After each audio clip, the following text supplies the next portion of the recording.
welcome back to That Dad Guy. It's January 15th, 2024, and if you're a lover of history and postage stamps, you're going to want to continue watching this program.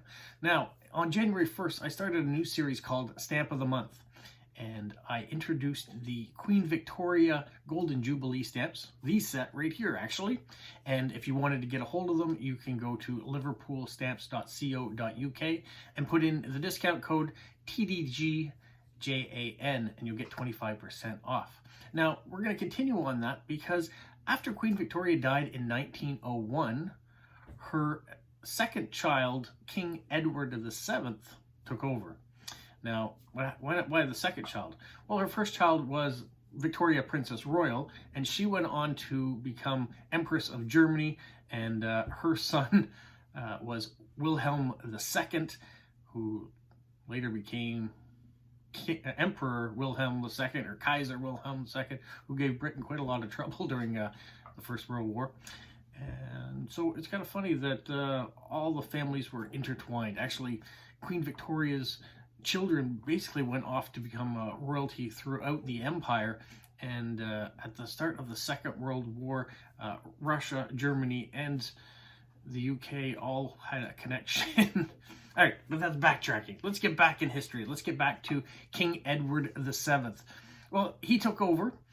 His wife, another side note though, once we go that, his wife is Princess Alexandria from Denmark. And if you're watching this in 2024, you'll know that Denmark has a new king, King Frederick X. His mother just abdicated the throne after 53 years, and so Denmark has a new king.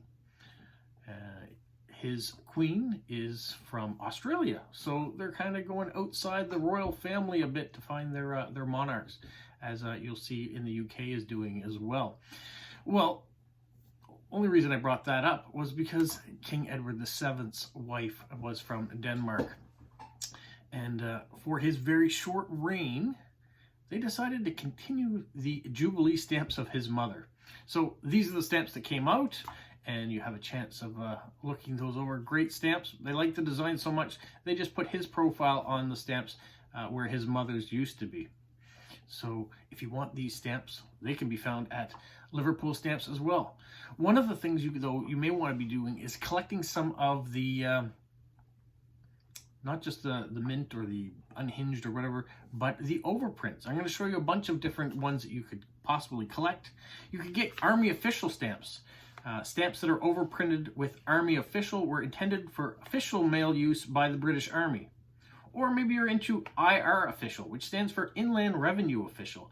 These stamps were used for official mail related to the inland revenue matters. Or the ones that probably are more coveted are the ones that are RH official.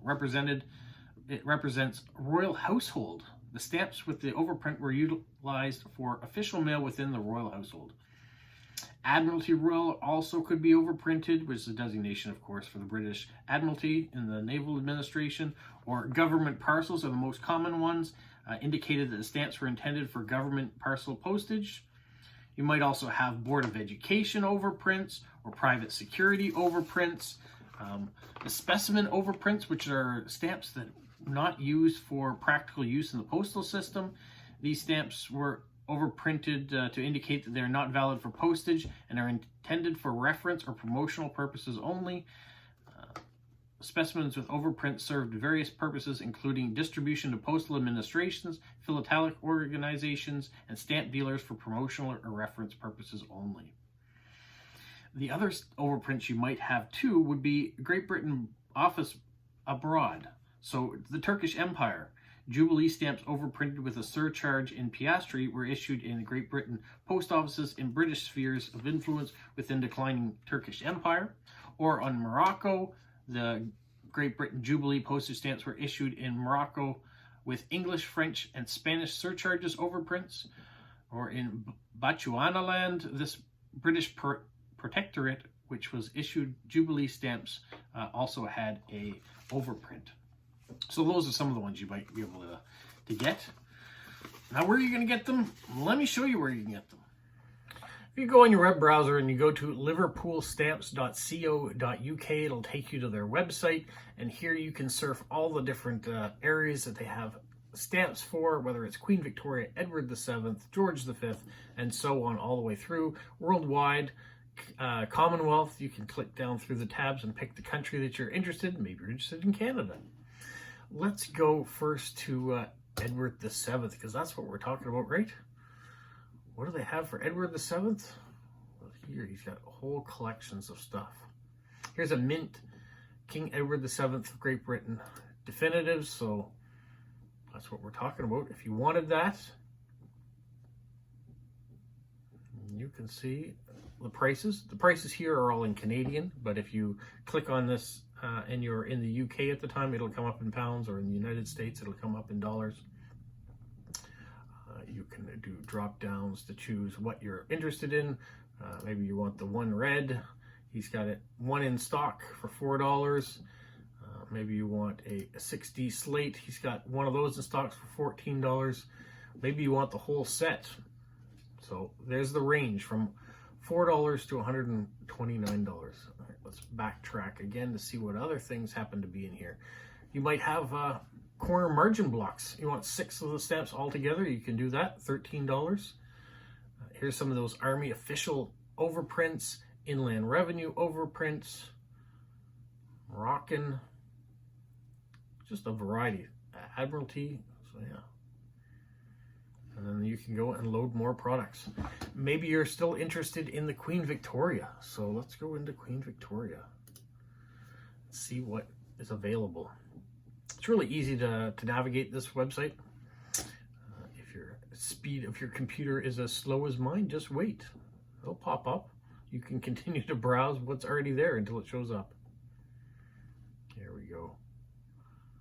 Here you can see right off the bat, here are some Jubilee stamps. There's a government overprint one. Let's add it to the basket. Let's see how that works. So we're going to take this one. There, pops up the basket.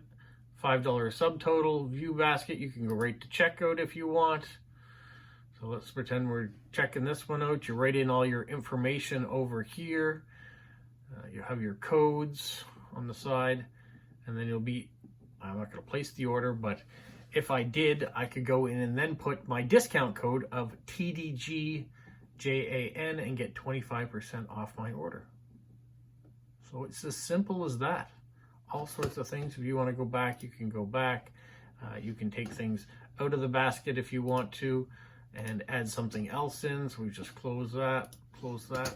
Easy, easy, easy to navigate. And so many products available. Whether you're missing one stamp or the complete series, check out Liverpool Stamps. And once again, thank you so much for joining us.